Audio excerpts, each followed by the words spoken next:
Here's Clark behind the back on Alman as she's going to get that. So we wish her well as Sykes as Clark got. Here's Clark from three. She's been trying to get that one all night. Stephanie White still cannot explain why Caitlin Clark keeps taking hard fouls instead of getting calls. Refs ignored her all night in Connecticut. Clark step back three. It drops, and she gets knocked out of bounds with a hand in her face, and she told the refs exactly that after the game. The delay of game call was bizarre. Felt like the official just wanted to be the main character. Brittany Griner shoved her in the paint last week and walked away with barely a whistle. Through all that noise, Caitlin Clark just keeps doing her job night after night. Look at all the heavy contact between Clark and Loxa. Then Clark drains a deep three. She shows up and destroys whoever stands in her way. Tonight it was the Toronto tempo, 21 points, 14 assists, a double-double, nearly missing a triple-double. Clark with a low cross, behind the back, no look, and she finishes it off. She did it without her jumper falling. When the three is off, Clark becomes the best point guard alive. Indiana 113, Toronto tempo 91.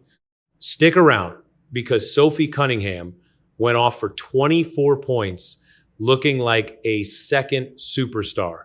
Sophie Cunningham went berserk. Baseline, 2 seconds, 1 second. Cunningham hits it. This is Women's Hoops. Subscribe and hit that like button. Tonight's breakdown is a good one. Their offense is finding great looks. Clark with an in-and-out dribble for the layup. Caitlin Clark, a basketball masterclass nobody saw coming.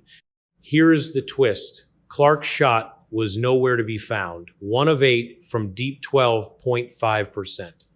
Usually that shooting line is the lead story. Look at the contact between Clark and Lacasse. And Clark hits a deep three. She struggled from distance against a team she should torch. It became a footnote because she simply dismantled them anyway. Clark, low cross, behind the back, no look, and she hits it with the finish. 14 assists. 14.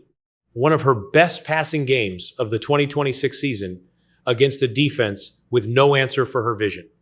She was feeding Kelsey Mitchell in transition, finding Sophie Cunningham in the corner before the catch, hitting Aliyah Boston on the move with passes that landed perfectly in her hands to finish, rebound and push it up. Boston seals her defender and finishes. Toronto sent extra bodies and switched coverage, but every adjustment just opened a window Clark exploited instantly. 10 of 14 from the free throw line tells the rest of the story. She drew 10 fouls on the night. 10. Relentlessly attacking the rim even when her shot was off, refusing to let one bad night derail her. 21 points. When the three ball abandons you, prove she is a complete player, not just a shooter. Here is Clark behind the back on Alaman, finding a way to get that shot to fall. 6 turnovers is the number that needs to drop, and I will keep mentioning it until it does. Playing at Clark's pace leads to some giveaways. Against elite competition, those 6 turnovers will get punished. Tonight with a 24-point lead, it did not matter. Against the Liberty or Aces, it will. Plus 14 on the floor. 2 fouls. A double-double plus 5 rebounds, an absolute passing masterclass. Yikes. Honestly, it was a bit of a rough shooting game. It really was. 5 of 15 from the field, 1 of 8 from deep, 6 turnovers, not the usual scoring barrage. This was the version that controls an entire game with her eyes and her high-level decision-making. Honestly, that version might be scarier for the league. Let's look at the quarter breakdown. Indiana 26, Toronto 20. The first quarter set the tone. Clark was already carving them up. Boston was working early in the post, and Toronto looked like they were one step behind every read. The second quarter was the only moment Toronto could hang on to. The tempo won it 30-27. Marina Mabrey led the charge with 18 points and 7 assists alongside Laura Georgescu. She quietly delivered one of the best performances for Toronto, dropping 19 points on 72.7% shooting. Toronto held a 4-point lead at their peak, but it was short-lived. They looked competitive for a quarter. Then the third frame arrived. Indiana dominated 32-23. Clark carved up the defense, and Cunningham shooting turned a close game into a blowout. Indiana's lead swelled to 24 points, mostly built during that explosive third quarter. From there, Toronto was just going through the motions. The final quarter sealed it. Indiana 28, Toronto 18, no drama needed. Indiana cruised through the final 12 minutes, their massive lead never once in danger. Final score, 113-91, a 22-point win that felt even wider. And Sophie Cunningham, everyone, she was the highlight of the night. Cunningham for the 4. She went absolutely berserk, especially late. Sophie Cunningham, the star of the show, 24 points, hitting 8 of 11 shots and 6 of 7 from deep for 85.7%. While Clark's shot was cold, Cunningham was on fire, creating an offensive balance that is impossible to defend. Her true shooting percentage topped 100% for the night. That only happens when a player converts at an elite level across every type of shot. 5 points came in transition, running the floor to capitalize on Clark's passing and solid team defense. She finished plus 26, the best plus minus on either team. This wasn't just a streak.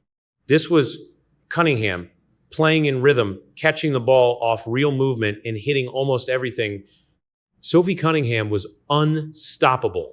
Corner pass to Allen, shot fake, pass back, drive. Cunningham scores 8 of 11, 6 3-pointers, 24 points in 24 minutes.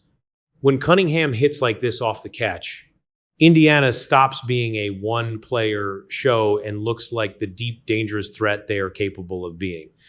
Back to Mitchell. Mitchell is probing the defense, step through, off the glass.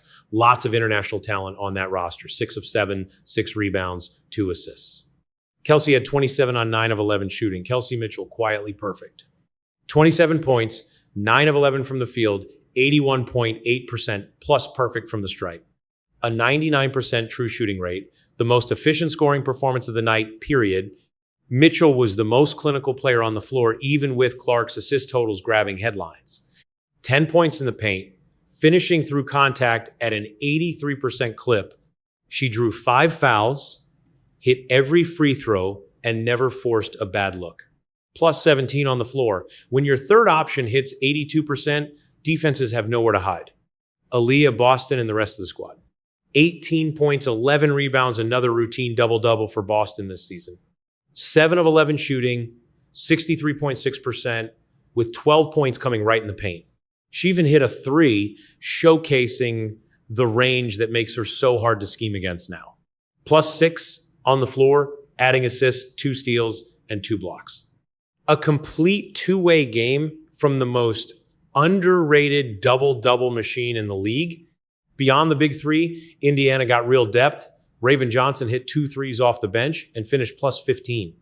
Lexi Hall chipped in 6 points on efficient shooting, plus 4 rebounds. Monique Billings grabbed 7 boards and drew 4 fouls with her hustle off the bench. The Indiana bench accounted for 36 total points, a massive number compared to Toronto, who relied heavily on Mabry just to stay in the game early on. The bigger picture, Indiana Fever are 10-5 with 6 wins in their last 7 games. The best part of tonight, this win felt different from the ones that came before. Clark dominated without needing her jumper. 14 assists, 10 free throws, and total command of the game. This version of her plays well against any defense, even when the three-point shot isn't falling. The Griner incident last week, the frustration in Connecticut, and that ongoing tension with Stephanie White defining this whole season. None of it stopped Caitlin Clark from doing exactly what she does when the whistle blows.